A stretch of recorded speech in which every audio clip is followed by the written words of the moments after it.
জনাব তারেক রহমান বাংলাদেশে ফেরত এসে বলেছিলেন যে তার একটা পরিকল্পনা আছে। এখন এই যে একটা স্বাধীন সাংবিধানিক প্রতিষ্ঠান হিসেবে নির্বাচন কমিশনকে চাপ প্রয়োগ করা, এটা কি তার পরিকল্পনার অংশ কিনা, এটা কিন্তু জনগণের মনে প্রশ্ন তৈরি হচ্ছে। মিডিয়াকে নিয়ন্ত্রণ করে, এটা কি তার পরিকল্পনার অংশ কিনা, এটা কিন্তু জনগণের মধ্যে প্রশ্ন তৈরি হচ্ছে। নির্বাচনকে একদিকে হেলে ফেলানো, প্রশাসনকে চাপ প্রয়োগ করা, নির্বাচনে যাতে প্রশ্নবিদ্ধ হয়, গণভোটে যাতে নায়ের পক্ষে পড়ে, এগুলো তার পরিকল্পনার অংশ কিনা, এটা কিন্তু আমাদের মধ্যে সবার মধ্যে কিন্তু প্রশ্ন তৈরি হচ্ছে। ফলে যদি তার পরিকল্পনা এটা থাকে যে এই নির্বাচন নিরপেক্ষভাবে হবে না এবং ভোট কেন্দ্র দখল হবে, একটা প্রশাসন দলীয়করণ হবে, ইলেকশন কমিশনকে চাপ দিয়ে তার নিজের দলের পক্ষে রায় নিয়ে আসবে, তাহলে কিন্তু জনগণ এই জিনিসটা মেনে নেবে না, বাংলাদেশের তরুণ সমাজ এই বিষয়টা মেনে নেবে না।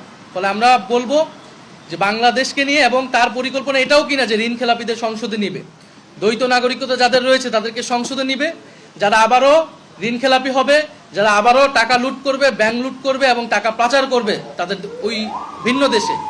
ফলে তার পরিকল্পনাটা জনগণের সামনে স্পষ্ট করা উচিত।